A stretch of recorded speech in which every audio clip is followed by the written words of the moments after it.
귀한 찬양 감사드립니다. 할렐루야. 좋은 날 주신 주님 앞에 우리 함께 예배했으면 좋겠습니다. 오늘 특별히 제 간증을 하려고 하니까 더 떨리네요. 네. 아무튼 사진을 많이 보고 제 간증을 하려고 하는데 오늘 제 간증이 그냥 누군가의 특별한 이야기가 아니라 여러분 안에도 얼마든지 일어날 수 있고 또 제 삶에 역사하신 하나님, 또 제게 많은 영적 교훈을 주신 하나님이 여러분에게도 동일한 울림과 은혜를 주시기를 간절히 기도합니다. 함께 말씀 보겠습니다. 마태복음 5장 1절부터 보면 너무 길 것 같아서요. 10절부터 12절까지만 읽겠습니다.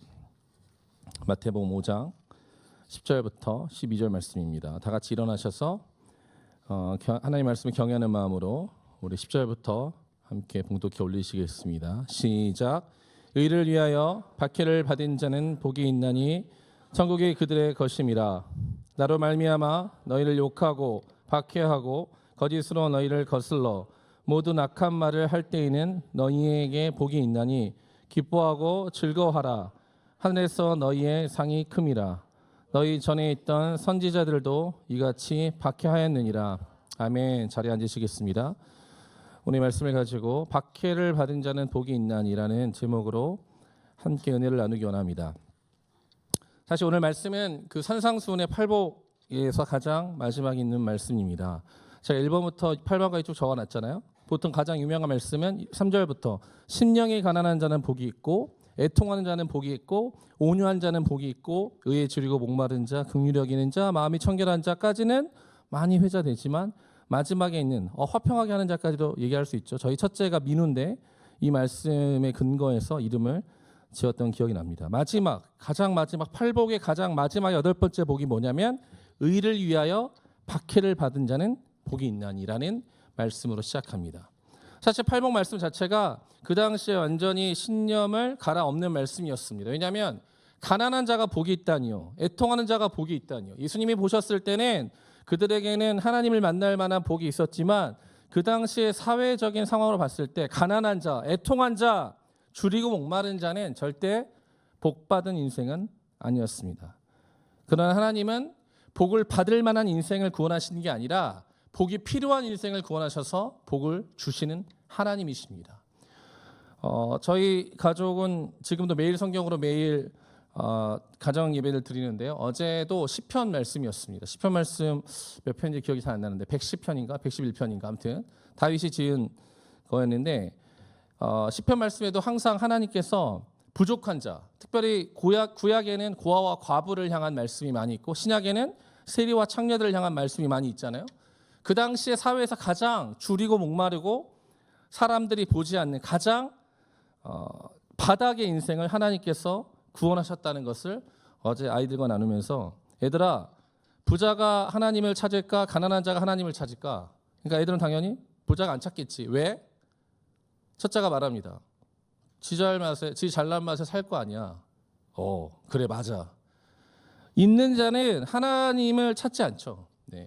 없는 자가 무언가를 찾다가 결국 하나님을 만납니다. 만약에 여러분 주변에 하나님이 없는데 꽤 잘 나가는 인생을 보면서 여러분이 좀 억울해하시거나 하나님, 저 사람은 예수님 안 믿는데 왜 이렇게 잘 나갑니까? 라고 원통해 하실 수도 있을 것 같습니다. 그런데 하나님의 관점에 봤을 때 그 사람이 세상에서 가장 불쌍한 사람입니다.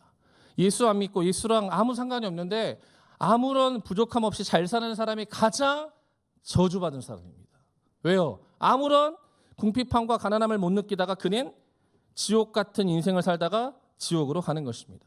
그러나 지금 뭔가 부족하지만 하나님을 찾는 인생은 하나님께서 그 삶을 세워주시고 그 복을 받음으로 이 세상에서도 천국을 누리고 하나님 나라로 가는 것입니다.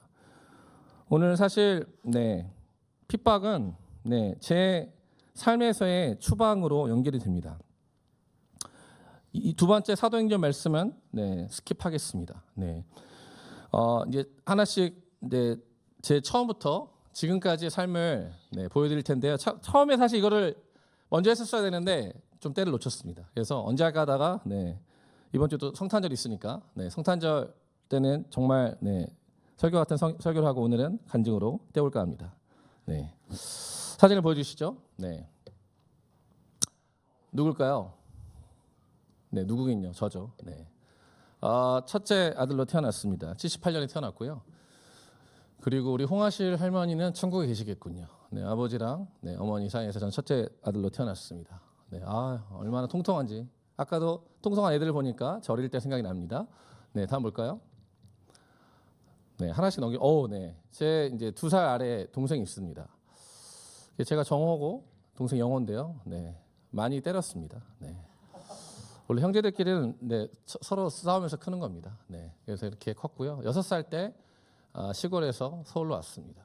그때 어머니가 교회를 안 다니셨는데 큰 도시로 오면 반드시 제일 큰 교회를 가겠다고 생각하셨나 봐요. 그래서 오자마자 가장 큰 교회를 가셨습니다. 그게 여의도 순복음교회입니다.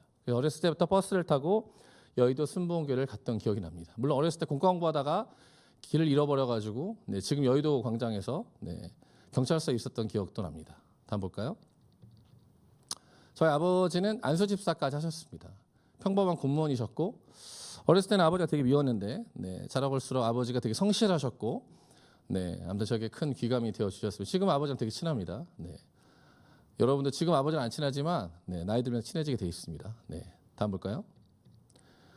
이번에 찾다가 찾은 사진인데 우리 가족이 저런 때가 있었구나. 아들 둘이니까 얼마나 집이 썩막했겠습니까? 그리고 저는 사실은 뭐 공부를 잘한 것도 아니고 못한 것도 아니고 항상 그냥 조용한 듯 네, 별로 이렇게 존재가 없이 학창 시절을 보냈습니다. 특별히 신앙이 좋은 것도 아니고요. 6살 때부터 교회를 다녔지만 그냥 교회만 다녔습니다. 아무런 감흥 없었고 그냥 착하게 살았습니다. 물론 주인이 아니라고 생각했죠. 나중에 다 깨졌지만 그렇게 잘 살았습니다. 다음 볼까요? 이제 대학교 갔습니다. 대학교 어떻게 갔냐면 점수 맞춰 갔죠. 저는 97학번이니까 IMF 직전에 대학을 갔습니다. 그래서 점수 맞춰서 숭실대학교 건축학을 갔습니다. 그때가 숭실대가 100주년이었습니다. 그래서 그냥 뭐 100주년 가주지 뭐. 그리고 건축과 괜찮게 갔는데 2학년 때 IMF가 터졌습니다. 그래서 과에 관심도 없었지만 완전히 망했죠. 그런데 재미있는 거는 대학교 가서 제가 캠퍼스 선교단체에 들어갔습니다. 처음에는 다른 데 들어갔는데 나중에는 캠이라는 곳에 들어갔습니다. 그래서 저거는 지금의 여의도 광장이죠. 네. 그래서 노방전도 할 때 제가 왜 저기서 저러고 있는지 모르겠는데 아무튼 저는 진짜 MBTI 중에서 극아입니다. 극아이. 지금은 조금 네, 어쩔 수 없이 이가 좀 생겼는데 극아입니다. 집에 있으면 계속 누워 있고요. 밖에 나가지 않습니다. 저 뒤에 보니까 FGTV 방송을 하시는 아나운서도 계시고 네, 저희 강서성전 전도사님도 계시고 네, 지금 의사가 된 친구도 보이네요. 네, 아무튼 저는 숭실대였으니까 중앙대, 서울대, 숙명여대 이렇게 애들하고 맨날 놀았습니다. 그러니까 여러분 지금 대단한 걸 하지 않으시더라도 여러분이 주변에 좋은 사람들과 함께 있다는 것이 좋은 것입니다. 왜냐하면 젖어듭니다. 젖어들어요.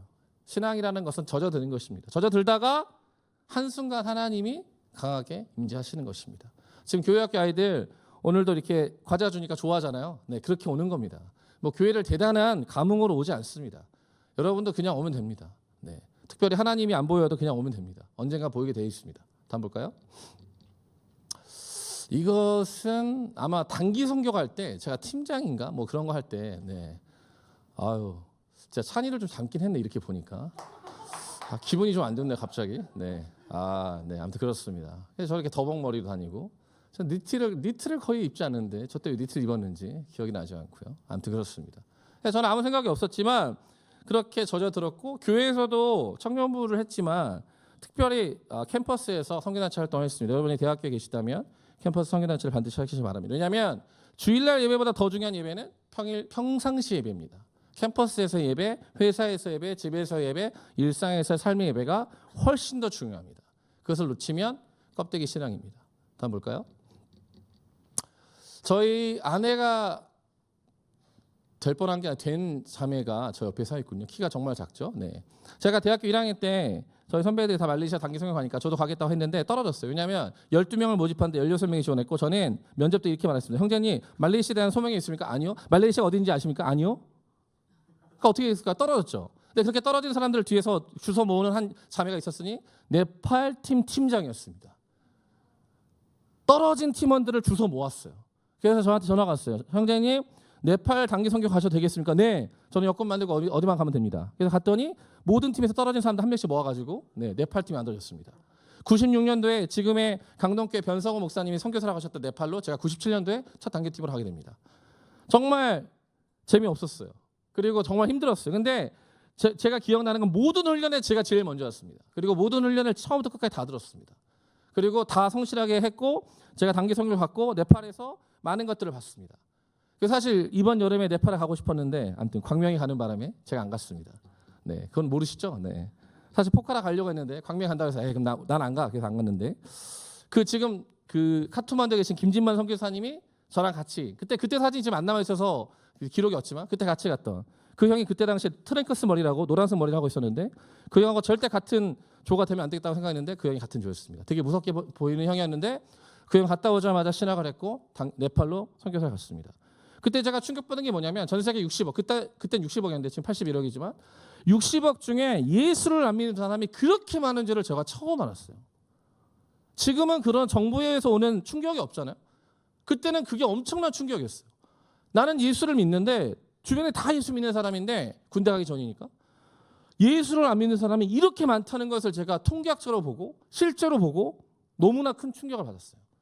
그래서 제가 갔다 오면서 이렇게 하나님께 기도했던 것을 주님 필요하시다면 제가 이런 삶에 헌신하겠습니다. 선교사는 아닙니다. 헌신해 보겠습니다. 이런 고백을 했습니다. 그리고 갔다 왔는데 저희 옆에 계셨던 키 작은 그 팀장님이 하필 또 승질대 캠 간사셨어요. 그래서 저보고 오라는 거예요. 그래서 가줬어요.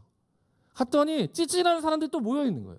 그리고 나는 가는 데마다 찌질한 사람들, 단기팀도 찌질한 사람들과 그리고 캠퍼스 가는데 또 찌질한 사람들, 룸도 없어. 몇 명 모여가지고 근데 갔는데 한 학기 만에 2학년이 됐는데 제가 리더가 됐어요.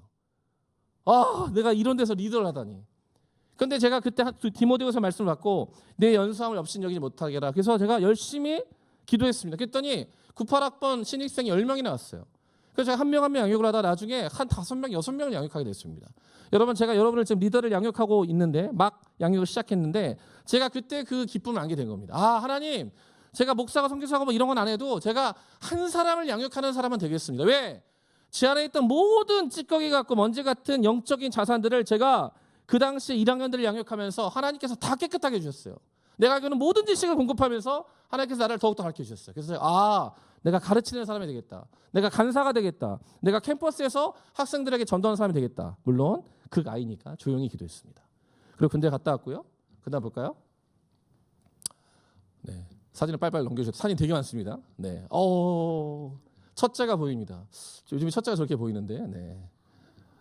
여러분 교회에서 밥을 잘 사주는 잘해주는 누나를 조심하시기 바랍니다. 네, 제가 이제 97학번이고 저희 아내가 저보다 나이는 5살이 많은데 학번 6학번이 많아서 91학번이었어요. 그러니까 제가 대학교 갔을 때 91학번은 사실 4학년이었거든요. 그러니까 쳐다볼 수도 없는 너무 높은 위치에 있었는데 저희 아내가 아무튼 꼬였습니다. 인생이 꼬였어요 그때. 여러분 누나들 조심하시기 바랍니다. 그리고 지금은 상관없는데 지금 뭐 10살 연상도 있고 뭐 그렇지만 그때는 5살 연상이 되게 불륜에 가까운 이건 치정극의 한 주인공처럼 저희도 되게 몰래 사귀었는데 아무튼 꼬였습니다. 네, 나중에 저희 아내의 간증을 들어보시면 네, 또 피해자와 가해자가 바뀔 수도 있는데 아무튼 그렇습니다. 다음 볼까요? 이게 좀 작네요. 이게 군대 갔다 와서 베트남 갔을 때요. 베트남 제가 총 4번을 갔는데 단기 선교를 그때 이제 아는 형과 누나들과 이렇게 갔습니다. 여행 겸 단기 선교 갔는데 저는 지금도 여행을 잘 못 가는 것 같아요. 여행은 재미가 없습니다. 단기 선교를 가고 이번에 선교사님 이 담임 목사님과 목회자들과 코타키나 발로 갔잖아요. 물론 여행도 있었지만 저는 여행은 재미없었습니다. 모두가 재밌게 놀지만 저는 별 의미가 없어요. 왜냐하면 아무튼 그때부터 저는 여행보다는 단기 선교가 훨씬 재밌었던 것 같습니다. 많은 나라들을 다녔습니다. 다음 볼까요? 그리고 제가 이제 리더들한테 한번 설명할 때 이 사진 썼는데 제가 그때부터 소그룹을 했죠. 그러니까 대그룹이 좋아요. 많이 모여서 막 1,000명, 2,000명, 5,000명이 예배 드리는 거 물론 좋은데 저는 몇 명과 예배 드리는 게 너무 좋더라고요. 그 인격적인 교제가 너무 좋더라고요.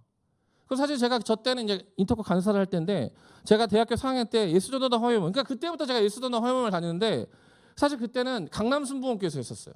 그리고 그때 많이 왔던 분들이 하스테반, 원 베네딕트, 우라질 원 베네딕트 내가 진짜 싫어하는데 그 사람. 왜냐하면 그때 그분이 와서 나한테 뭐라고 내한테 얘기한 건 아니죠. 아무튼 우리 청소년들 우리 대학생들한테 뭐라고 얘기했냐면 고지론을 얘기했어요. 제가 그땐 잘 몰랐으니까 제가 그분의 말씀에 흠뻑 빠진 거예요. 그러니까 다니엘처럼 요셉처럼 이 세상을 점령하고 개원군처럼 그리고 이 세상을 점령한 이후에 그리스도 향기를 바라라. 그따위 이야기를 짓거렸단 말이에요. 그 원원 베네딕트 선교사라는 사람이. 그러니까 제가 그때 저를 보니까 저는 대학교 4학년인데 저는 건축과에 실패했고 토익 점수도 900이 안 됐으며 제가 할 수 있는 모든 스킬이 없는 거예요. 신학도 하지 않았고. 그러니까 그분의 입장에서 보면 저는 아무것도 할 수 없는 루저인 거예요. 그래서 제가 화유몸을 맞고 내가 은혜를 받겠다고 수많은 단기 선교를 다녔는데 결국 내가 대학교 4학년이 돼서 살면서 무너지는 거. 내가 할 수 있는 건 아무것도 없구나라고 그분을 통해서 깨닫게 됐어요. 그런데 제가 그때 만났던, 지금은 좀 망가졌지만 인터컵이라는 선교단체를 갔는데 그 선교단체에서 저한테 뭐라 그러냐면, 형제님 영어하실 필요 없습니다. 형제님 신학하실 필요 없습니다. 형제님 주님이 곧 오시니까 빨리 선교제 같이 가시죠. 여긴 또 뭐야? 그래서 그들이 손을 잡고 훈련을 받았고 3년 반 동안 그곳에서 함께 간사 생활을 했습니다. 저 때가 그때죠. 물론 저희 아내도 같이 했습니다. 그때 제가 알게 된 거예요. 하나님을 사랑하고 하나님을 섬기는 데는 기술이나 신학이 필요한 게 아니에요. 그래서 제가 결혼하고 30살에 선교제를 간 거죠. 왜냐하면 그거를 몰랐다면 저는 여기서 신학을 하고 뭘 하고 여전히 선교제를 못 갔을 거예요. 그러나 그때는 하나님을 사랑하는 마음으로 다 필요 없는 거예요. 내가 빨리 선교지 가서 땅끝에서 하나님을 사랑하는 마음으로 한 명만 구원하면 되겠다. 그러면 주님이 곧 오시리라. 그 마음으로 제가 그때 불탔던 때입니다. 저 때는 반팔 입고 기술 세우고 다닐 때군요. 네, 다음 볼까요? 저희 신혼방인데 저렇게 맨날 간사들 불러가지고 맨날 나누고, 네, 나눔 매니아, 네, 거의 성애자죠. 맨날 나눠. 네, 다 선교사가 되셨던 분들이군요. 저기 다 여기저기 계십니다. 네, 다음 볼까요? 네, 결혼했습니다. 2004년도에 결혼했죠. 저 가운데 계신 분 아세요 혹시? 네, 조용기 목사님이십니다. 표정이 별로 안 좋으시죠? 저 때 개인사가 있으셔서 별로 조용기 목사님 별로 주례도 안 하시고 안 좋으실 텐데, 아무튼 장인어른이, 네, 장로님이라는 이름만으로 저희를 전혀 모르시는 조용기 목사님께 주례를 받았습니다. 어른들은 너무 좋아하셨어요. 근데 저희 너무 싫었어요.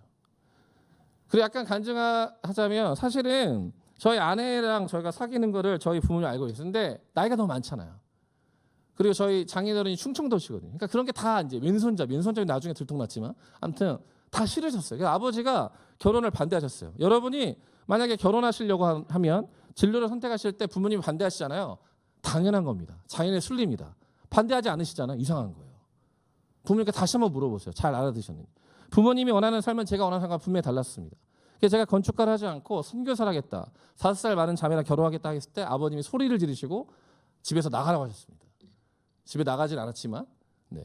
근데 그때 재밌는 게 제가 평생을 잘 먹고 잘 사는데 제가 그때 한번 딱 급체에 걸렸어요. 그래서 제가 3일 동안 밥을 먹지 않았습니다. 그래서 아버지가 제가 단식하는 줄 착각하셔서 그 자매를 불러오라고 말씀하셨습니다. 그래서 제가 아버지가 왜 그러시죠? 그 자매를 불러왔어요. 그 자매가 저 자매죠. 그 자매 불러와서 내가 너를 싫어하는 게 아니다. 네, 얘가 준비가 안 돼서. 근데 결론은 결혼해라. 그래서 아무것도 없는 2004년에 2월에 졸업하고 9월에 결혼을 했죠. 네, 여러분은 꼭 주례를 여러분과 인격적인 관계를 맺은 좋은 분을 부르시길 바랍니다. 네, 다음 볼까요? 제가 사랑하고 제가 11년 동안 있었던 신장 위구르 자치구입니다. 사실 저는 신장이란 말도 위구르 민족이라는 말도 잘 사용하지 않습니다. 왜냐하면 잘 몰라요. 그래서 저는 설명하기도 좀 그렇습니다. 왜냐하면 떠나왔고 다시 갈 수 없는 땅이기 때문에. 어쨌든 저렇습니다. 파미리 공원에 있고요. 최근에 노마드션이 갔습니다. 제가 보는데 마음이 울컥해 잘 못 보겠더라고요. 네, 뭐 보실 분은 그거 보시면 됩니다. 네, 다음 볼까요? 네, 아기를 한 명 낳고 30살에 갔습니다. 네, 너무 좋은 거예요. 저 때 왜 저런 바지 입고 다니는지 모르겠는데 아무튼 네, 너무 좋았습니다. 제가 다녔던 재경대학교인데요. 제가 파송 받을 때 여의도 순복음교회 선교위원회 한 장로님이 저한테 이렇게 보였어요. 형제가 땅을 밟고 기도하면 하나님이 임재하시나요?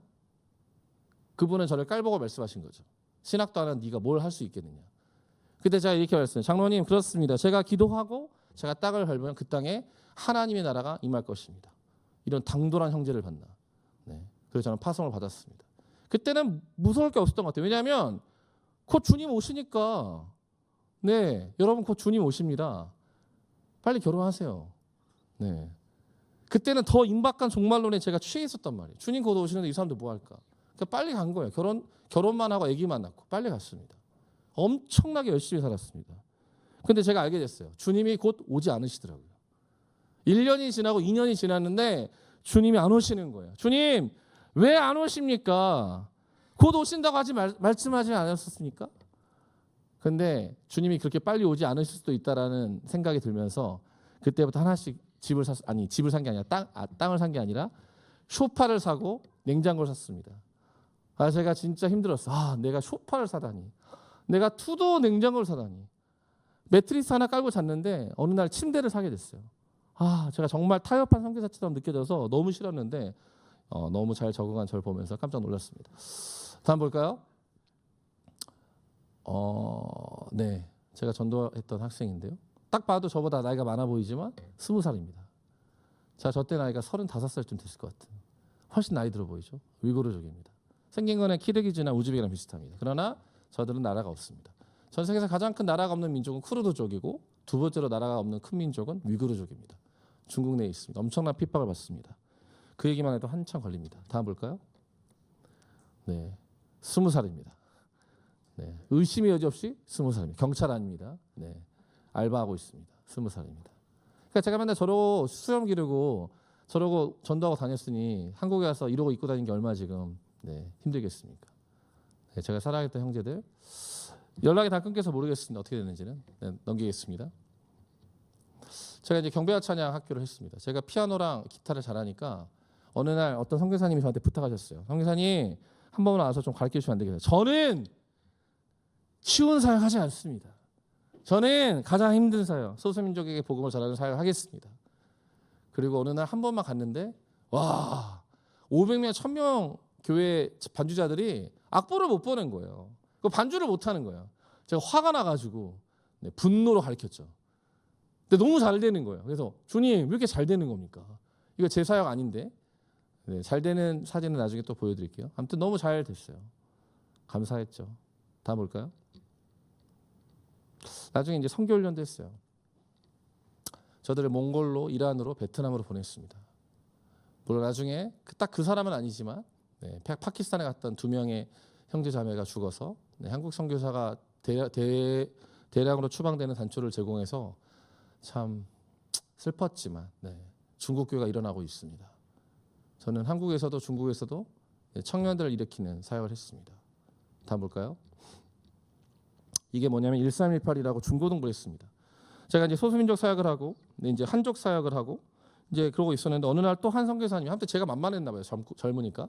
우리 중고등부 아이들, 우리 선교사 자녀들을 케어할 사람 없습니다. 선교사님 한번 케어하시지 않겠습니까? 저는 다른 선교사 자녀들의 케어하지 않습니다. 절대 하지 않습니다. 여러분, 절대라는 말을 절대 쓰지 마시기 바랍니다. 절대 남의 선교사 자녀들 하지 않습니다. 했는데 갔는데 30명이 모여있는데 다 지옥 가게 생겼는 거예요. 얘네 부모들은 집 팔고 땅 팔고 냉장고를 팔고 왔는데 얘네들은 다 썩었어. 애들이 복음이 없어. 그래서 와, 얘네들은 뭐지? 그래서 3명이 같이 했습니다. 그리고 제가 첫날 이렇게 했어요. 너넨 다 지옥 간다. 부모는 천국 가고 부모는 상급이 크지만 너넨 다 지옥 간다. 한 명이 울더라고요. 울지 마. 다 지옥 간다. 연옥은 없어. 프라이빗한 거야 그때. 얘네들 다 집에 가서 엄마 나 지옥 간대. 누가 그래? 최쌤이 누구야? 그 순복음 온 사람. 이단이야. 믿지 마. 그런데 제가 계속 얘기했어요. 그리고 내가 걔네들한테 부탁했어요. 나 바빠 죽겠으니까 나를 잘라라. 부모한테 얘기해서 컴플레인을 잘라라. 근데 자르지 않았어요. 왜? 아무도 이 사역을 하지 않으니까. 그래서 저 사역을 6년, 7년 했습니다. 재밌었어요. 근데 정말 제가 상상하지도 않고 하고 싶지도 않은 사역이었는데 제가 저 때 지옥 설교가 엄청 는 거예요. 제가 쟤네한테 뭐라 하면 너네는 악동 뮤지션처럼 음악적 재능도 없고 공부도 못하고 인성도 안 좋고 복음도 없고 세상의 쓰레기 중에 이런 쓰레기들 막 이러면서. 근데 애들이 나중에 막 기뻐하더라고요. 울지 않아. 이게 뭐지 이게? 저 때 아이들이 복음으로 찢어놨죠 진짜. 지금도 연락되는 아이들이 있습니다. 다음 볼까요? 빨리빨리 넘겨주세요. 사진 너무 많아요. 울고 있는 건가? 동국 빨리 넘겨. 다음 사진 넘기라고. 그 아이들입니다. 다음 넘겨. 이거는 이제 단기팀이 오잖아요. 저기 노란머리 자매도 있는데 단기팀이 오면 지방열 잔뜩 시켜놓고 마지막 날 남산이라는 곳에 데려가서 유목민 생활을 체험하게 하면서 뭘 하죠? 양을 잡습니다. 양을 진짜 잡아요. 양을 어떻게 잡는지 아세요? 안수하고요. 아랍어로 나의 죄를 너에게 전가하노라 하고 목을 따입니다. 피가 튀깁니다. 전문적으로 잡는 분이에요. 그럼 제가 애들을 다 부르고 단기팀을 다 불러요. 보라고. 어린 양 예수 그리스도다. 그러면 저희 이제 아내는 피 튀긴다고 왜 이렇게 애들한테 징그러운 거 보이죠? 얘들아 이게 예수님이야. 정말 양이 찍소리도 안 합니다. 한마디도 하지 않아요. 목을 땁니다. 어떤 자매도 울어요. 왜요? 진짜 예수님처럼 보여요. 여러분, 어린 양 예수는 저 환상적인 어떤 것에 계신 게 아니야. 목을 딴 어린 양이 예수예요. 엄청 울어요. 그리고 목을 딸고 그다음 볼까요? 또 있어요. 뭐 사진들이. 양 사진 몇 개 넣은 것 같은데. 각을 뜹니다. 다 베껴요. 여러분, 레위기를 우리가 깊이 묵상할 필요가 있습니다. 왜 저렇게 하셨을까요? 저렇게 번제와 소제와 모든 제물을 드려서 겨우 구원받은 게 구약의 율법이었다고요. 근데 이제는 저걸 할 필요 없다고. 저거 해야 되면 여러분 들어올 때부터 비둘기나 소나 양이나 곡식이라도 가져와야지. 여러분 오늘 뭐 가져왔어요? 헌금으로 도대체 뭘 가져온 거예요? 1,000원? 1,000원으로 여러분이 어떻게 구원을 받아요? 근데 하나님이 그 모든 죄값을 치르셨어요. 그게 어린 양 대신 예수 그리스도의 십자가예요. 저걸 보여준 거죠. 막 자매도 웁니다. 그럼 이제 양고기 할 때까지 하라고 하고 이제 우리는 나눔을 해요. 다음 볼까요? 이제 선교제에서 이렇게 오면은 자매들이 아까 울었던 자매들이거든요. 그러면 이제 안 먹을 것 같은데 너무 잘 먹어요. 그래서 자매님 아까 울지 않으셨나요? 선교사님 너무 맛있어요. 이것들이 막 잡은 양, 세상에서 제일 맛있는 양. 저렇게 단기팀을 받았습니다. 많은 팀이 왔더라고요. 매년 왔고요. 많이 왔습니다. 그리고 자매들 중에 그 형제는 거의 없어요. 여러분 헌신된 형제는 눈을 씻고 봐도 없습니다. 어디나 없습니다. 여기도 없을지어다. 없습니다. 어디나. 근데 자매들 중에 저렇게 제가 열정적으로 하고 많은 얘기를 하고 항상 한두 명에게 권면해요. 자매님 다시 오셔서 저랑 함께 이 선교 사역을 한 1년 동안 감당하시지 않겠습니까? 그럼 착한 자매들 와요. 그 다음 사진 볼까요? 좀 조그만데. 어쨌든 형제도 오고 자매도 왔어요. 지금 저 자매는 레바논 선교사입니다. 한국에 잠깐 있지만 선교사예요. 그렇게 와서 함께 동고동락하면서 선교 감당했습니다. 선교가 별거 없어요. 같이 사는 겁니다. 나중에 저런 훈련도 시켰죠. 저는 저들과 함께 저렇게 살면서 먹으면서 함께 훈련하고 전도하고 살았습니다. 다음 볼까요? 눈이 많이 왔어요. 그래서 맨날 눈싸움 했어요. 한국에 오니까 눈이 안 와요. 너무 아쉽죠. 제가 추방되기 직전에 있었던 자매 둘입니다. 다음 볼까요? 저 친구들이 저희 아이들의 어떻게 보면 삼촌이요 이모가 되셨죠. 저들은 저희 가정을 보고 되게 화목한 가정은 아니죠. 항상 저랑 아내는 싸우고 싸우는 것처럼 대화하니까 뭐 외부 손님이 온다고 안 싸우지 않고 그런데 애를 셋이나 낳았죠. 삶으로 가르쳤던 것 같습니다. 다음 볼까요? 이게 제일 잘 나온 사진인데 집 근처에 있는 아동공원 다 무료인데 형편없는 거의 부서지기 직전의 공원이었는데 저 때가 참 재밌어요. 한국에 와서 저는 선교제에서 되게 가난하고 찌질하게 살았다 생각하는데 한국에 와보니까 저 때가 제일 행복했던 것 같아요. 뭐가 없었는데 되게 행복했어요. 항상 가족들하고 무언가를 했고 항상 풍족했어요. 근데 한국에 왔는데 뭔가 풍족한데 비어있는 것 같습니다. 선교제가 참 좋았습니다. 다음 볼까요? 아이들, 저 막내 보세요. 저 머리. 머리 그때 왜 못 갔을까? 쟤는 지금 글씨를 모릅니다. 그런데 우리가 지금 뭐 하고 있어요? 성경을 보고 한글을 익히고 있어요. 그러니까 지도 지금 한글을 익히겠다고 뭘 펴놨어요. 아마 거꾸로 핀 것 같아요. 근데 그러고 이제 10년 이상 아이들과 함께 성경 읽습니다. 저는 대단한 은혜를 우리 아이들에게 끼칠 수 없는 존재니까 그냥 아이들과 함께 성경 읽고 나눕니다. 지금도 했습니다. 지금도 10년 이상. 지금은 저녁 10시 반이면 11시까지 합니다. 여러분도 그런 삶을 사세요. 믿음의 가정을 이루세요. 안 믿는 형제 자매랑 다 헤어지세요. 영적인 거 추구 못합니다. 물질적인 거에 대한 만족은 몇 년 못 갑니다. 다음 볼까요? 아이들에게 제가 살고 있는 땅 선교지가 힘들 땅이 아니라 그래도 살만한 땅이라는 것을 보여주기 위해서 제가 처음에 가서 사귀었던 친구 압둘라, 저 뒤에 있는 친구인데요. 저보다 나이가 많지 않습니다. 30살쯤 된 것 같은데요. 결혼하고 결혼식 할 때도 갔고 압둘라가 있는 대협곡에 가서 같이 찍었던 사진입니다. 다음 볼까요?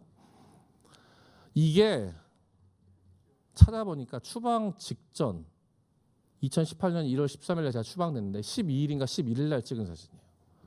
그러니까 저희는 평범한 일상을 살고 있었어요. 이번에 계엄이 터졌을 때도 저는 약간 추방의 트라우마가 있었어요. 그러니까 평범한 일상을 깨트리는 큰 소리가 나면 제가 약간 트라우마가 있습니다. 왜냐하면 토요일 날 새벽 5시에 경찰 12명이 군합발로 들어왔기 때문에 저는 그게 가장 지금도 무섭습니다. 다음 볼까요? 이게 이제 추방당한 이후에 몇 명이 추방당한지 보이세요? 14가정 52명이 추방당했습니다. 2018년 1월 13일이었고요. 토요일 날 아침 5시였습니다. 제가 애들 기말고사 준비 때문에 빨리 일어나서 밥, 콘프레이크를 준비하고 있었는데 갑자기 꽝꽝꽝 소리가 나는 거예요. 야, 최근에 분위기가 안 좋았지만 이건 뭐지? 약간 쌓였어요. 문을 탁 열었는데 군합발로 12명 정도가 들어왔어요. 그리고 제가 항상 비자 받을 때 웃으면서 사인해주고 도장을 찍었던 그 제 담당 경관이 무서운 얼굴로 제게 소환장을 내밀었어요. 너는 국가 내란죄 그리고 외국과 내통한죄로 지금 당장 구금한다. 가족들을 다 깨워라. 이렇게 깨웠어요. 그리고 아이들은 두고 저랑 아내랑 옷을 갈아입고 경찰차에 따로 태웠어요. 경찰차 탔어요. 어디를 멀리 가나 싶었는데 가까운 동네 경찰서에 갔어요. 왜 여기 오지? 갔는데 한 번도 가본 적이 없는 지하실로 데려가는 겁니다. 그러니까 지하실로 내려갔어요. 따로 구금을 했어요. 나중에 들어보니까 저희 아내는 찾고 그러니까 손을 묶었습니다. 저는 묶진 않았어요. 나중에 알게 된 사실인데 저 모든 사람을 추방한 전체 담당자가 저를 신문한 사람이었어요. 그 사람이 실실 쪼개면서 웃으면서 저한테 그랬어요. 너는 오늘 한국에 가게 될 것이야. 진텐니야 회의자 회의 한국어봐 이랬어요. 그래서 제가 이렇게 했어요. 부회의봐. 불가능하다. 한국에 가는 직항이 없는데 내가 왜 한국에 가냐. 그리고 나는 지금 적법하게 중국에 잘 살고 있는데 내가 왜 한국에 가냐. 그래서 제가 얘기했어요. 물을 한 컵 타오. 안 준다는 거예요. 그래서 제가 웃으면서 얘기했습니다. 물을 한 컵 주지 않으면 나는 아무에게도 하지 않겠다. 이미 몇 번 추방당한 선교사들한테 들은 걸 통해서 제가 그를 먼저 통제하려고 했죠. 물을 다오. 물을 주면 내가 다 얘기하겠다. 그가 별로 내키하지 않았지만 물을 갖다 줬어요. 저는 물을 한 잔 딱 들이키고 다 물어봐라. 내가 다 얘기해 주겠다. 그래서 제가 어떻게 살고 있는지 누구에게 전도를 했는지 다 물어봤고 저는 다 얘기했어요. 난 이렇게 했고 이렇게 했고 이렇게 했고 나는 중국을 사랑을 가르쳤고 예수 그리스도를 전했다. 오케이 알겠다. 1시간 동안 치료가 끝나고 수십 개 지장을 찍은 후에 나왔어요. 그리고 어두운 데 다시 가려고 하는데 가만히 보니까 온누리교회 선교사님이 계신 거예요. 뭐야? 또 있어? 우리 2가정을 데리고 더 큰 경찰서로 갔어요. 가니까 또 2가정이 있는 거예요. 뭐야? 또 있어? 저 범죄자처럼 사진을 찍고 다시 집에 왔습니다. 그 사람이 저희한테 얘기했어요. 1시간 줄 테니까 짐을 싸라는 겁니다. 기가 막히죠. 1시간 동안 짐을 어떻게 쌉니까? 돈하고 카드하고 사진만 챙겨서 쌌고 애들한테는 캐리어를 하나씩 줬어요. 첫째, 둘째, 셋째한테 캐리어를 딱딱 주고 30분 줄 테니까 인형, 제일 중요한 자동차, 장난감, 책, 뭐든 좋아. 10kg 이내 다 싸. 애들이 분위기를 파악했어요. 다 쌌어요. 저도 다 샀어요. 옷은 거의 못 가져왔어요. 딱 샀는데 하나씩 이렇게 나누는데 첫째 가방이 너무 무거운 거예요. 이거 뭐지? 얘가 금덩이를 챙겼나? 성경책을 넣었나?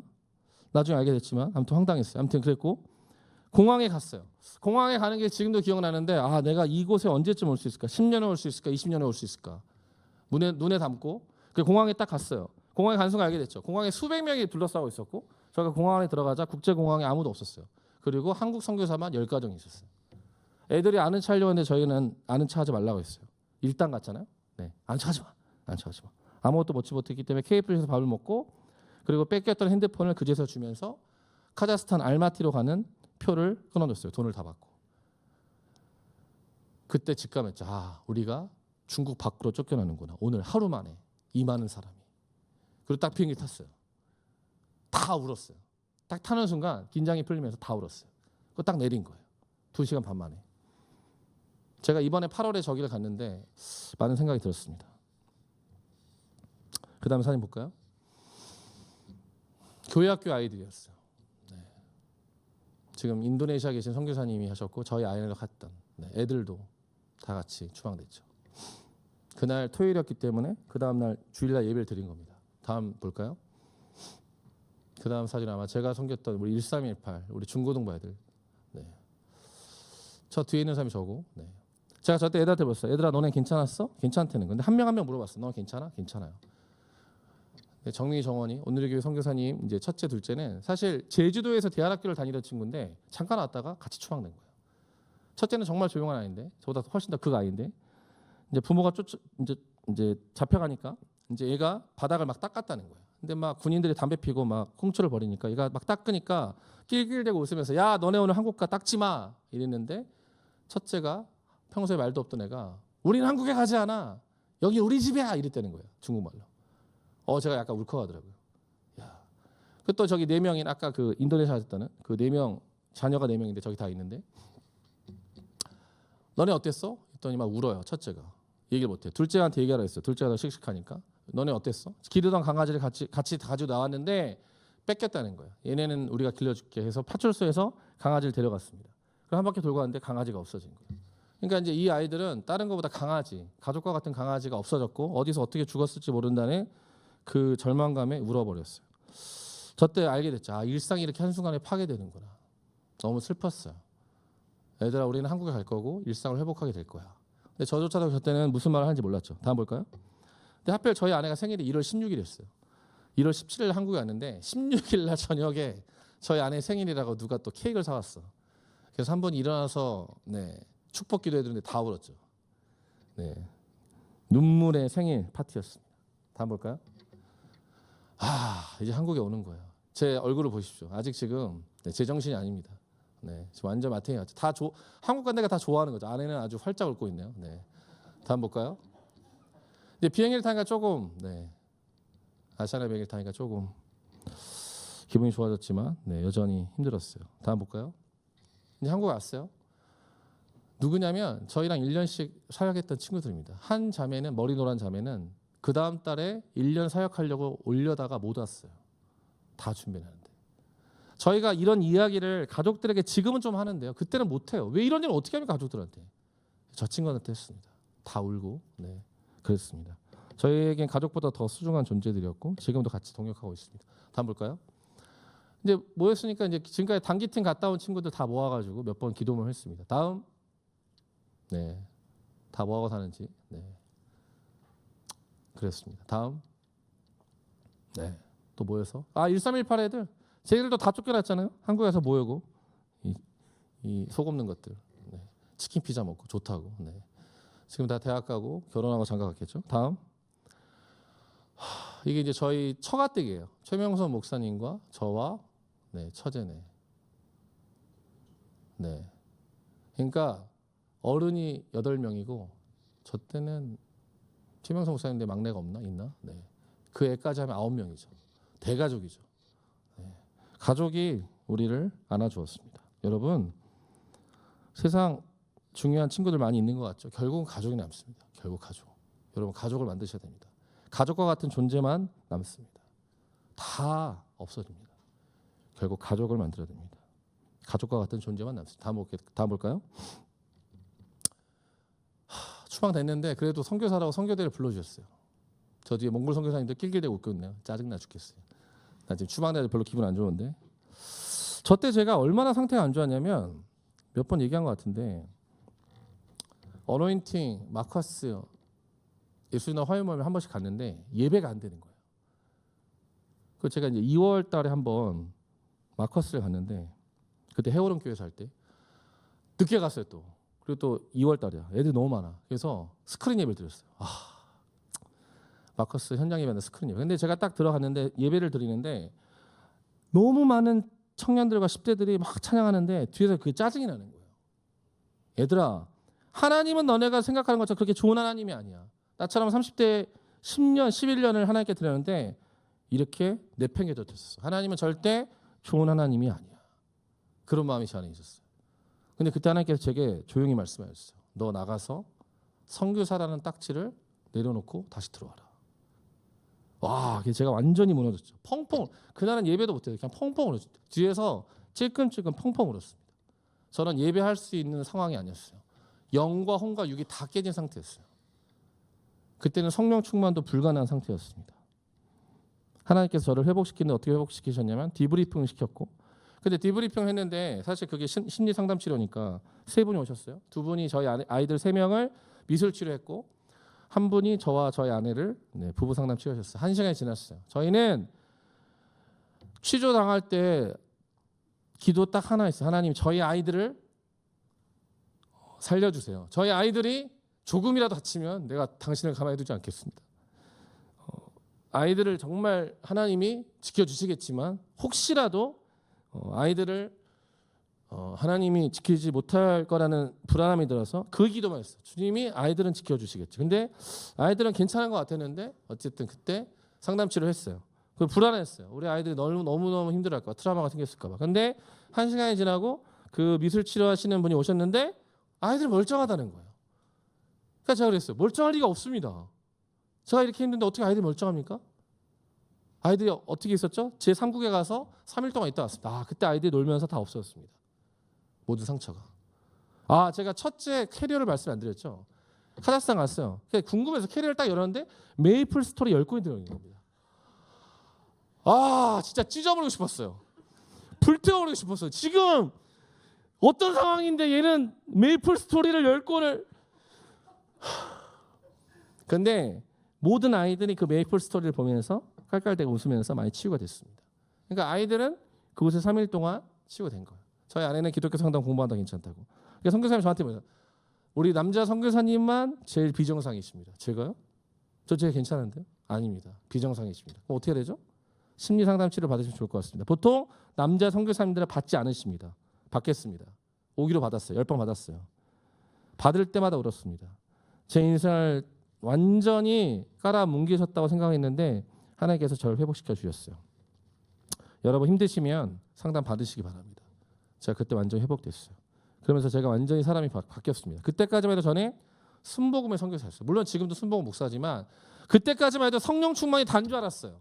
영으로 충만하면 모든 게 끝나는 줄 알았어요. 그런데 그때 알게 됐어요. 영이 충만해도 혼이 무너지면 감정과 의지와 지식이 전혀 좋아지지 않는다는 거예요. 그 처절한 상황을 통해서 제가 알게 된 거예요. 그래서 그때부터 제가 그 2번 아까 1번에 아끼면 똥 된다 지나갔네요. 2번 혼이 깨지면 성령 충만도 불가능하다는 그때 제가 알게 된 거예요. 정서적으로 건강한 영성. 어떻게 예수 믿는 사람이 그렇게 감정이 기복이 심하고 그렇게 의지가 박약입니까? 성령 충만이 잘못된 거예요. 제가 그때 그걸 깨닫게 된 거예요. 제 인격이 완전히 무너지면서 회복되면서 하나님께서 저를 다시 새롭게 사용하기 시작하셨어요. 다음 볼까요? 미국도 가고 다음 볼까요? 설교도 하고 지금은 별로 유명하지 않아요. 지금은 유튜브를 해야 되나? 아무튼 별로 유명하지 않은데 저 때 꽤 유명했어요. 유명인지 모르겠는데 아무튼 설교를 많이 했어요. 다음 이게 제가 제일 영광스러운 순간인데 2018년 5월 18일인가 아무튼 정확한 날짜는 기억이 안 나는데 여의도 순복음교회 창립 60주년 주간이었는데 제가 오후 예배 설교를 했어요. 2달 전에 연락이 왔고 제가 새벽 예배 설교를 해봤는데 오후 대예배 설교를 해본 적은 없잖아요. 새벽 예배 때는 많이 앉아봤자 500명, 1000명인데 저 때는 2만 명이 앉아있는데 제가 2만 명 앞에서 어떻게 설교를 합니까? 그때 못한다고 했었어야 되는데 아무튼 하겠다고 하고 설교문 보내고 저 때는 최미듬 선교사로 활동할 때인데 이제 강사 대기실에 들어갔어요. 막 떨려가지고 어떻게 이러는데 화면을 보니까 조용기 목사님이 사부 예배 때 설교하고 계신 거예요. 그때 현타가 왔죠. 나가자. 지금이라 늦지 않았다. 도망가자. 근데 이미 늦었어요. 그날 올라가서 저는 이렇게 설교했습니다. 여러분 하나님은 아브라함을 부르지 않으시고 아브람을 부르셨습니다. 그때 했던 제가 설교입니다. 갖다 유명했을 때요. 저 때 많이 알아봤는데 지금 잘 알아본 사람 없습니다. 그걸 지나갔어요. 다음 볼까요? 그리고 나서 저는 제가 선교제 있을 때 했던 게 뭐죠? 청년 선교사들 있잖아요. 그때는 발런티어라고 불렀지만 지금은 그렇게 부르지 않습니다. 청년 선교사들, STM, 쇼텀 미셔너리, 그들을 더 제대로 양육했어요. 그때 훈련생 중에 한 명이 누구냐면 중등부에 계셨던 박수진 선교사님, 박수진 전도사님. 너무 신기하죠? 그때는 키 조그맣고 귀여웠는데 지금 징그러워요. 아줌마 돼서. 아무튼 저는 항상 청년들을 그렇게 훈련시키고 교육하는 거에 하나님이 부르셨던 것 같습니다. 다음 볼까요? 그렇게 불렀던 친구들이 어디 갔냐면 다음 사진 보면 나와 있는데 몽골에 갔습니다. 몽골 조대희 선교사님 갔던 여기는 몽골 박수진이에요. 미얀마 박수진이 아니라 몽골 박수진입니다. 다음 볼까요? 여기 캄보디아 황신 선교사님한테 갔던 다음 하지수 자매 캄보디아. 지금 생각하면 너무 감사하고 미안하죠. 훈련하고 진짜 어려운 데로 다 보냈습니다. 다음 볼까요? 근데 이제 이게 뭐냐면 제가 우르무치에 살았을 때 단기팀에만 가장 마지막에 데려갔던 곳이에요. 양화진과 같은 곳입니다. 백투 예루살렘 했던 곳입니다. 가장 마지막 순간에 단기 선교팀에게 도전했던 것이요. 너의 마지막이 이런 허망한 무덤이라도 너는 하나님의 나라에 순종하겠는가? 하나님의 나라의 영광을 쫓겠는가? 저 땅은 완전히 버려진 땅이에요. 수많은 잘 조각된 그 공동묘지를 지나서 가장 끝에 있는 땅이에요. 근데 그 땅에는 다 십자가가 그려져 있어요. 다음 묘지를 보면 다음 사진 보일까요? 다 저렇게 써있어요. 티엔탕 짜이회이. 주님의 나라가 다시 오신다는 겁니다. 등주절에 등주짜일날 주님이 다시 오심을 기다립니다. 다 저 한마디 쓴 거예요. 아무런 말이 없어요. 몇 년 뒤에 태어났고 몇 년 뒤에 죽었고 어디 출생이다 그거밖에 없어요. 다 십자가 그려져 있고 주님의 다시 오심을 기다립니다. 다 그렇게 써놨어요. 여러분이 이런 삶을 살게 될지라도 여러분 헌신하시겠습니까? 그게 제가 단기 선교팀에게 드리는 마지막 헌신의 메시지였어요. 다 아멘했어요. 다음 볼까요? 저는 허름한 십자가의 무덤이 우리의 마지막이 될지라도 우리는 헌신해야 되는 거죠. 다음 볼까요? 헐, 갑자기 아저씨가 됐네요. 네. 그래서 제가 이제 안식년이 끝나고 사실은 선교지에 가야 되는데 하나님 저 선교지 다시 가야 됩니다. 저 이렇게 끝날 수 없습니다. 저 아직 41살, 42살밖에 되지 않았어요. 근데 하나님이 제가 결코 원하지 않는 공부를 시키시고 아무튼 뭔가가 계속 늘어지기 시작했어요. 그래서 주님 저 선교지 다시 가야 되는데 하다가 하나님이 희한하게 순복음 성동교회로 가게 하셨어요. 정말 신기했어요. 제가 국내 목회를 해본 적이 없는데 그래서 제가 처음에 저 청년부 갔을 때 했던 말이 기억납니다. 그 당시에 지금도 계시지만 정원 담임 목사님이 이렇게 소개시켜줬어요. 우리 선교지에서 오셨다가 안식년 하시고 지금 오신 우리 최정호 목사님이십니다. 그 전임자 한마디 하시고 짝짝짝 저한테 딱 마이크 전에 제가 뭐라 그랬냐면 여러분 저는 원래 믿는 사람을 취급하지 않습니다. 여러분 어차피 다 천국 가실 거죠. 네, 저는 원래 믿지 않는 사람들과 놀았는데 제가 여러분을 섬기는 유일한 목적은 복음으로 여러분을 잘 찢어 놓겠습니다. 분위기가 쌓여졌어요. 다니면서 나 하하 이러시고. 네. 그리고 그때부터 저는 아이들을 복음으로 찍기 시작했죠. 다음 볼까요? 네, 찍기 전입니다. 아이들이 아직 좋아할 때군요. 네. 그리고 아직 양복 입고 있으니까 초반이죠. 그때부터 저는 이제 단기 선교를 본격적으로 다니기 시작했죠. 아직 코로나가 오기 직전이에요. 다음 볼까요? 2020년 1월이니까 키르기즈스탄 갔습니다. 다음 볼까요? 인자하신 예수님과 같은 저분 누구실까요? 네. 다음 볼까요? 네. 저 중에 한 명이 레바논에 1년 갔다 왔고 한 명이 대만에 1년 갔다 왔고 한 명이 이번에 임용고시 받군요. 한 명은 잘 지내고 있겠죠. 다음 볼까요? 네, 키르기즈스탄 갔다 왔습니다. 그리고 코로나가 터졌습니다. 그리고 어떻게 됐을까? 다음. 네, 온라인 사역입니다. 아무것도 못했어요. 한국의 선교지가 됐어요. 여러분 기억나세요? 한국의 선교지가 됐습니다. 저는 쓱 웃었죠. 썩술 날림이. 애들아 한국의 선교지가 됐어. 줌에서 만날까? 네, 교회 오지 마. 다 줌에서 만났습니다. 다음 볼까요? 네, 저렇게 했고 다음. 네, 계속 줌에서 만났어요. 사실 저건 제가 지금 레바논에 있을 때인데도 만났습니다. 키고 만났습니다. 다음. 제가 아마 마지막에 올 때 청년부 마지막일 때 아마 했던 것 같습니다. 제가 지금 리더 양육을 막 시작했는데요. 네, 저 때 시즌 1을 찍은 겁니다. 4년 반 동안. 코로나 때도 살았어요. 더 살렸습니다. 여러분 저만 따라오시면 됩니다. 우리는 삶을 나눕니다.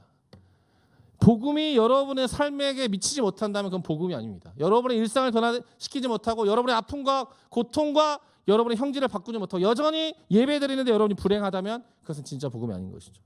그것이 진짜 복음이 될 때까지 우리는 함께 기도하고 나눌 것입니다. 다음 볼까요? 그리고 이제 코로나 터졌어요. 이제 할 수가 없으니까 이제 어디 가면 국내 단기 선교 가는 거죠. 애양원 가고 순천, 여수 다니고 다음. 네, 다음. 네, 저 125년대 사천교회 하만, 네, 경남 하만 가고 다음. 그리고 이태원에 가서 무슬림 땅받기 하고 이태원 모스크죠. 다음. 그리고 드디어 2023년 1월이 됐어요. 레바논에 갔죠. 네. 목회자로서 가장 길게 쓸 수 있는 한 주를 뺀 11박 10일 월요일에 갔다 토요일 나오는 엄청 욕먹으면서 12강주를 빼먹고 갔습니다. 레바논 갔어요. 저 때 레바논 안 갔으면 지금 어떻게 갔습니까? 다음 볼까요? 여러분 시리아 난민들이 저렇게 많이 모여 있어요. 저 새벽 예배 없어져서 새벽 예배 이제 안 한다고 갔는데 선교사님이 그러신 거예요. 여기 새벽 예배 있다는 거예요. 선교사님 왜 새벽 예배를 만드셨어요? 새벽 예배 없다면서요. 왔는 지 3개월 됐대. 특별히 금요일날 제가 설교했는데 그날 가족 초청. 가족들이 다 왔어. 제가 그날 막 또 뒤에 저 사진 어디서 본 사진 아닙니까? 눈 좋으신 분들. 네, 똑같아요. 제가 이 순서대로 똑같이 보였어요. 여러분 저는 이런 사람인데 이렇게 구원받고 이렇게 주문받았는데 이렇게 와서 다시 선교합니다. 여러분 시리아의 땅에 하나님의 회복이 임할 것입니다. 아멘. 제가 무슨 말인지도 막 그랬어요. 근데 한 장 더 넘겨주실까요? 김성구 선교사님, 저번 주에 오셨던 선교사님이 흥분하셨어. 그러니까 뭐라고 하시냐면 선교사 하실 분들 나오세요 그러는 거죠. 그래서 왜 이러시는 거야? 근데 아줌마 한 4명이 나온 거예요. 그래서 진짜 빨간색 아줌마, 검은색 아줌마 나와서 제가 이제 안수기도 하는 거예요. 주님 선교사로 보내십시오. 저분들이 선교사로 갔을까 안 갔을까요? 저는 저 때 아무 생각이 없었어요. 그냥 했거든요. 저러고 한 달 후에 지진이 터졌습니다. 그 저들이 빠져나왔던 곳으로 한국교회가 성금을 모아서 1억을 들고 저 중에 2-3분이 모아서 단기팀으로 자기가 쫓겨나온 그 폭격을 피해 나온 곳에 다시 들어간 거예요. 그리고 그들이 뭐라고 느꼈냐면 내가 옛날에 부르카 쓰고 죽을 뻔한 인생이었는데 나와서 예수 믿고 내가 헌금 들고 가서 복음을 전하네. 펑펑 울면서 줌에서 간증하는 걸 제가 들었습니다. 저 파송을 누가 했다고요? 제가 했어요. 저는 저때 아무 생각이 없었어요. 여러분은 인생을 몰라요. 여러분은 여러분의 삶이 어디에서 어디로 가는지 모릅니다. 누가 하시죠? 하나님이 하세요. 모든 것이 합력하여 선을 이룬다. 그것을 우리의 용어로 말한다면 지금 현재에 집중하라는 거예요. 지금 내 옆에 있는 사람을 사랑하고 지금 예배에 집중하고 지금 교회를 사랑하고 오늘 한 번의 예배에 목숨을 거는 것, 그것이 하나님의 역사를 이루는 길입니다. 아멘. 다음 볼까요? 저렇게 이제 난민집 가서, 난민이라고 절대 함부로 살지 않습니다. 손님 하면 저렇게 환대하고요. 물론 맛은 없었습니다. 힘들었었어요. 많은 청년들이 저한테 선교사인데 왜 이렇게 못 드세요? 그래서 선교사 때는 억지로 먹은 거 이거는 힘들어. 안 먹었습니다. 다음 볼까요? 선교사님들하고 이제 교제하고 너무 좋았습니다. 다음 볼까요? 네, 쿠르드 목사님하고도 교제하고 그 교회도 가고. 다음. 여기 이제 터키 갔어요. 여기가 사도 바울 탄생한 교회예요. 저 여기서 주일날 예배드렸어요. 다음 볼까요? 아무도 없어요. 여러분, 사도 바울이 태어난 교회 지금 기독교인 아무도 없다고요. 저게 터키입니다. 성지순례 왜 갑니까? 성지는 어디예요? 살아계신 하나님이 지금 역사하시는 곳. 바로 이곳이 하나님의 임재가 있는 하나님의 성전입니다. 어른들은 가세요. 여기 어른들 안 계시죠? 네. 어른들은 죽기 전에 가세요. 터키, 이스라엘 가시라고. 청년들은 가지 마세요. 네. 곧 죽을 것 같으면 가세요. 네. 하나님의 성지는 죽은 박물관 교회가 아니라 바로 이곳이 하나님의 성전인 것이에요. 다음. 터키 가서는 저렇게 문화 사역했습니다. 같은 중동인데 완전히 다르죠. 다음. 한국 음식 깔아놓고 애들이 K-팝을 틀어놓고 1분씩 나오는 거 유튜브 틀어놓고요. 2시간을 춤을 추는 거예요. 기가 빨려서 저거 힘들었어요. 애들이 모든 그걸 다 알아. 대단하죠. 다음. 너무너무 좋아합니다. 한국말 다 잘하고요. 깜짝 놀랐어요. 다음. 갑자기 바뀌었죠. 대만이에요. 네. 작년에 대만 갔어요. 아까 그 자매가 지금 터키 갔다 와서 대만에 1년 헌신했습니다. 저는 1년 헌신하고 바로 보냅니다. 받아주는 거 대만이었습니다. 다음. 거기서 예배 드렸고요. 우리 수진이 얼굴 커졌네. 네. 다음. 네. 이거 수련회예요. 성도교회 있을 때 수련회. 여러분 수련회 제가 어떻게 돌릴 것 같으세요? 다 앉아. 다 속으로 나눠. 네. 계속 나누는 거예요. 다음. 저녁에는 미친 듯이 예배하는 거죠. 네. 다음. 저때 85명 왔던 것 같아요. 팀비전 센터 작년이에요. 많이 왔죠. 다음. 제가 오기 전에 청소년 섬겼어요. 네, 워킹 처치 할 때요. 가운데 있는 중2 여자한테 연락이 왔습니다. 목사님 잘 지내세요? 응. 기말고사 끝나고 한번 만나면 안 돼요? 백승민 목사님한테 얘기하고 만나야 될 것 같습니다. 네. 애들이 저를 기억해줘서 너무 감사했습니다. 네. 1월 초에 건대 입고 가서 한번 만나야 될 것 같아요. 다음. 저렇게 아이들과 함께 또 선교사님들의 발자취를 함께 갔습니다. 다음. 네. 그 다음 보시면 이제 카자흐예요. 제가 추방됐던 그곳으로 올해 갔어요. 8월에. 제가 한국 오기 전에 연락이 왔어요. 저 노종님 선교사님이. 잘 몰랐어요. 저 때는. 그리고 아이들에게 짜장면 짬뽕을 사줬어요. 근데 올해 선교대회 때 오실 때 제가 이분한테 저희가 잘 살고 있는 걸 보여드리고 싶은 거예요. 그래서 연락을 했는데 결국은 저희가 단기팀에 저기 가게 됐어요. 너무 감사했죠. 저기 한국말을 잘하는 친구들 너무 많고 너무 좋았습니다. 다음 볼까요? 네, 저렇게 5년 만에 코로나 이후에 5년 만에 처음으로 여름 성경학교를 했고요. 다음. 네, 십자가에 다 자기 죄 대단해. 네, 저기 현지 목사님도 애들이 뭘 한다고 다 포스트에다가 죄 적고 십자가에 붙이고 있습니다. 애들 다 잘해요. 다음. 네, 칭케트 순복음교회. 이번에 여의도 순복음교회 대학 청년국장 오신 우리 오승환 선교사님 저때 계셨어요. 마지막으로. 다음. 네, 저렇게 캠프를 했습니다. 마지막 사진 3장이 있는데요. 네, 3장 볼까요? 다음. 제가 이번 9월에 로잔 제4차 로잔 세계 선교대회를 일주일 동안 참석했습니다. 제가 선교사로서 목사로서 이런 대회를 전 세계 선교 대회를 참석할 수 있다는 게 너무 감사했고, 영어가 안 돼서 사실은 풍성한 교회를 하지 못했지만 주님이 다시 오시는 길을 제가 전 세계 5천 명의 리더들과 함께 고민할 수 있었음에 감사했습니다. 다음 볼까요? 네, 수많은 강의와 간증을 들었고요. 다음. 한국교회 헌신의 밤도 있었습니다. 네, 다 봤어요? 네, 이제 저 보여주세요. 제가 이렇게 제 삶을 소개한 이유는 되게 저는 평범한 삶을 살았어요, 사실은. 그리고 하나님이 저 같은 평범한 사람을 부르실 수 있을까라는 고민도 많이 했단 말이에요. 그런데 하나님이 저를 계속 연단하시고 계속 만들어 가시고, 사실 저는 이란에 가고 싶었지만 저를 중국에 부르셨고, 계속 저의 많은 것들을 하나님이 인도해 가셨어요. 저는 캠퍼스 사역만 하고 싶었지만 한족 사역을 했고, 저는 음악만 가르치고 싶었지만 선교 훈련을 했고, 저는 선교사 자녀들을 보기 싫었지만 그 아이들에게 복음을 전했어요. 하나님이 그 모든 것들을 통해서 저를 훈련시키셨고 저를 만들어 가셨어요. 심지어 추방을 통해서도 저를 만들어 가셨어요. 제가 3번에 사실을 쓴 건 뭐냐면, 하나님은 안 좋은 일, 고통, 내가 원하지 않는 일을 통해서도 일하실 수 있어요. 그러니까 우리의 기도가 바뀌어야 되는 거예요. 하나님, 내가 원하는 거 이거예요. 정확하게 이렇게 기도할 테니까 이렇게 응답해 주세요. 그런 의미로 사실 배우자 기도 사실 잘못된 기도입니다. 주님, 저는 180 이하는 인간으로 보지 않습니다. 뭐 이런 거. 그럼 네가 인간이 아니잖아. 네. 그러니까 배우자 기도가 여러분을 조건으로 사람을 평가하는 기도라면 여러분 그 배우자 기도는 잘못된 겁니다. 물론 그렇게 해서 만날 수도 있겠지만 하나님이 원하는 것을 알아가는 게 기도라면 우리가 원하지 않는 일을 통해서도 하나님 우리를 만들어 가실 수 있어요. 제가 어려움을 겪고 나니까, 제가 무너져 보니까, 저는 평범한 가정에서 아무런 고통 없이 자랐거든요. 근데 제가 힘들어 보니까 그제서야 고통받는 자들, 전 세계 고통받는 자들, 죽어가는 자들, 저는 지금도 페이스북을 해요. 왜냐하면 선교사님들 거기다가 소식을 올리니까. 근데 페이스북 하다 보면 뭐 여러 가지 광고가 지나간단 말이에요. 그러면 가자지구도 나오고 시리아 난민도 나오고 그냥 지나갈 때도 있지만, 어떨 때는 그냥 멈춰서서 그걸 또 보는 거예요. 왜? 저는 고통받는 자들에게 고통을 제가 알잖아요. 하나님은 고통받는 자들의 고통을 절대 모른 체 하지 않으시는 분인 걸 제가 알고 나니까, 하나님은 저를 통해서 그 회복을 원하신 걸 제가 아니까, 아, 주님, 제가 원하시는 일이 무엇입니까? 저는 30대 때 제가 10년, 11년을 들여서 내가 하고 싶은 일, 내가 원하는 일, 내가 해야만 하는 일을 하면 그것이 선교고 그것이 나의 비전이라고 생각했어요. 그리고 꽤 많은 일을 제가 해왔어요.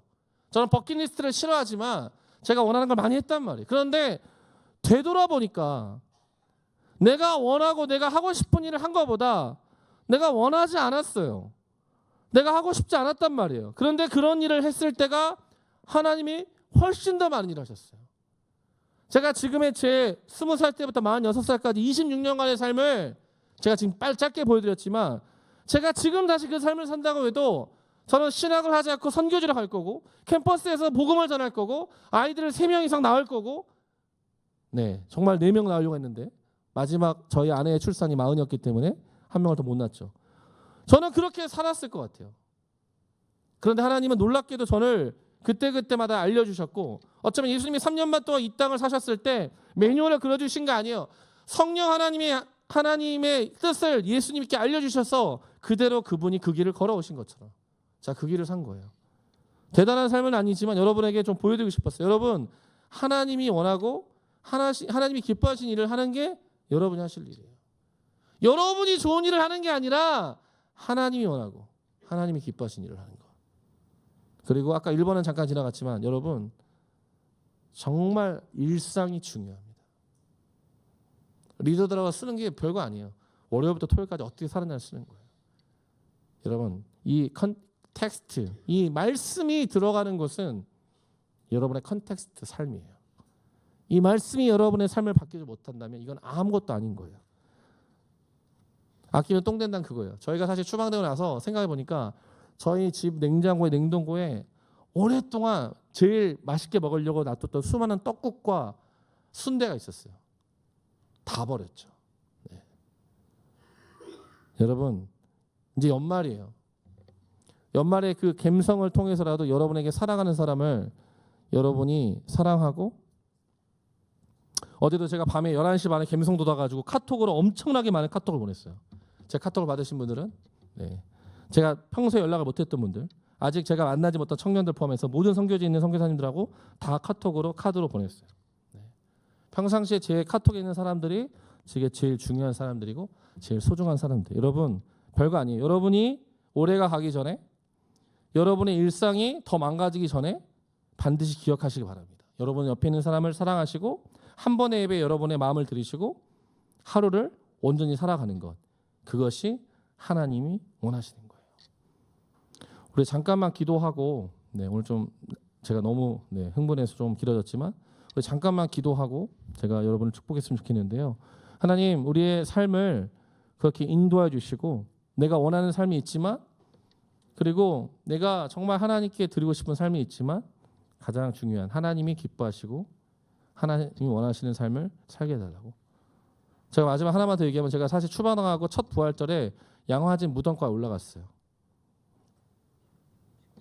근데 제가 너무 그때 마음이 이렇게 사무쳤어요. 왜냐하면 제가 죽으려고 갔는데 죽지 못하고 살아와서 그 양화진에 140년 전, 150년 전에 이 땅을 위해서 죽으신 선교사님 무덤 앞에 다시 서니까, 주님, 제가 죽으려고 갔는데 제가 죽지 못해서 다시 살아왔습니다. 주님, 제가 너무 죄송하고, 저는 한 번도 죽어야 되기 때문에 죽음 이후의 삶을 생각해 본 적이 없는데 10년이 지났는데 여전히 죽지 않아서 제가 앞으로 어떻게 살지가 너무 막막합니다.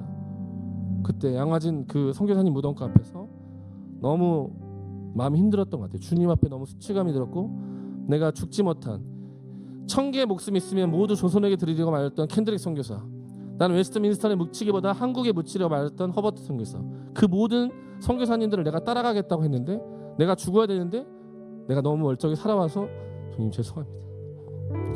제가 죽었어야 되는데 제가 수많은 형제 자매들을 놔두고 왔습니다. 제가 다시 못 들어가는데, 주님, 제가 이제 앞으로 어떻게 살아야 됩니까? 제가 너무 그때 주님께 너무 죄송했어요. 근데 주님이 그때 제가 알려주신 것은 결국은 청년이었고, 결국은 선교였고, 결국은 다시 이 땅에서 선교적 교회, 선교적 삶, 선교사를 보내는 삶이었어요.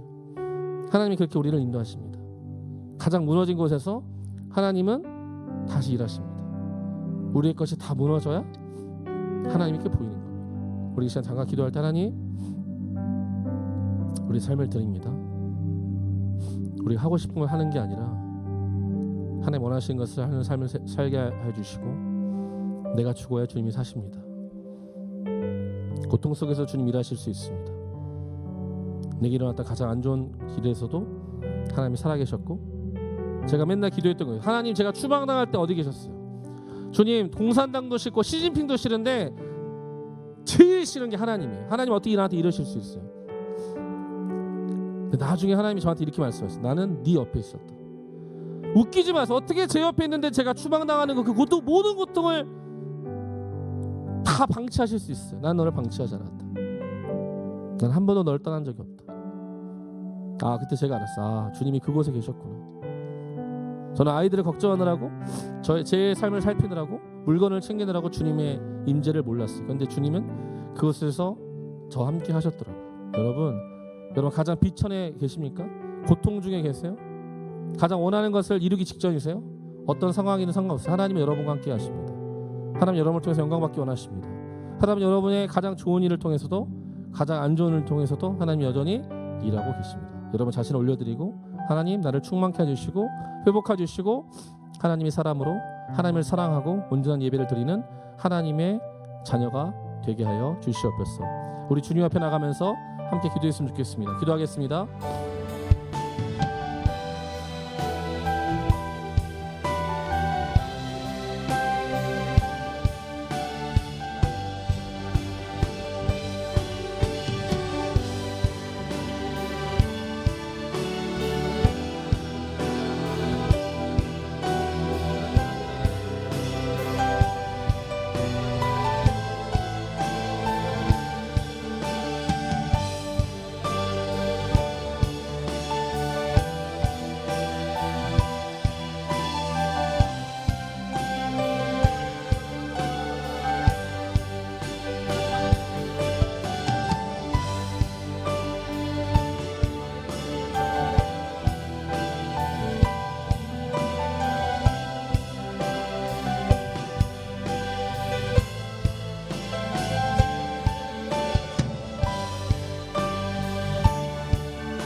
하나님, 이곳에 있는 모든 청년들을 주님으로 사랑하고 축복하기 원합니다. 하나님, 저의 삶을 통해서 주님 많은 것을 말씀하셨고 또 많은 것을 알려주신 주님, 제 삶을 진솔하게 청년들과 함께 나누고 우리 청년들이 더욱더 하나님을 사랑하기 원하고 더욱더 어떤 상황에서도 주님을 만나길 원하는 마음으로 진솔하게 나누었으니 주님, 나의 어떠함은 다 가려주시고 이 시간 듣는 청년들 한 명 한 명의 마음 가운데 필요한 모든 영적인 교훈들과 그들을 향한 하나님의 말씀만이 남을 수 있도록 역사해 주시옵소서. 주님, 우리가 아무것도 없어도 주님 우리를 사랑하시며 우리가 아무것도 없어도 주님을 섬길 수 있도록 우리를 창조하셨습니다. 우리 안에 하나님의 형상이 있습니다. 우리 안에 가장 귀한 하나님의 형상이 있습니다. 하나님의 형상이 있는 영혼력이 회복된 자를 통하여서 하나님의 영광 받기 원하십니다. 그것이 우리의 예배입니다.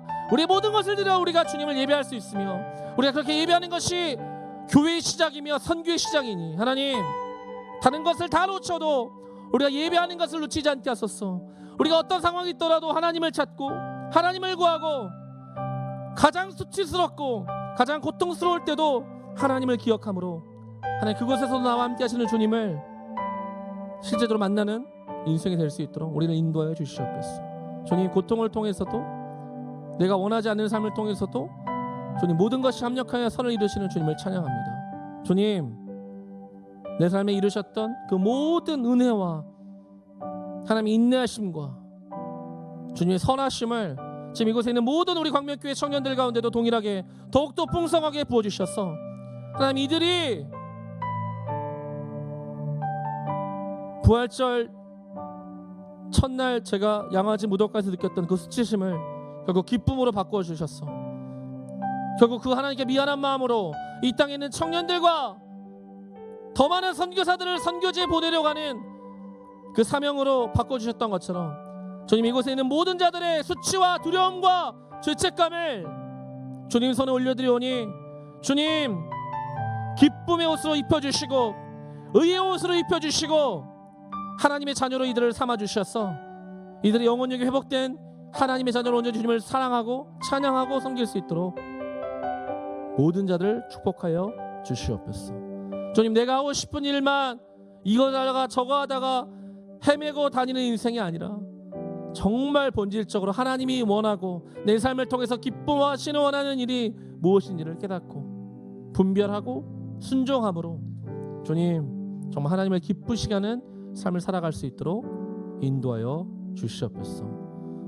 주님, 최근에 어려움을 겪은 자가 있습니까? 한 해를 마무리하기도 힘든 영적인 무기력에 빠진 자들이 있습니까? 주님, 힘을 주시고 능력을 주시고 지혜를 주셔서 주님을 붙들고 주님과 함께 그 길을 걸어가는 하나님의 귀한 자녀들 될 수 있도록 역사하여 주시옵소서. 그렇게 하실 주님을 찬양하며 예수님의 이름으로 함께 기도하였습니다. 아멘. 할렐루야. 주님 앞에 영광을 돌려드리겠습니다.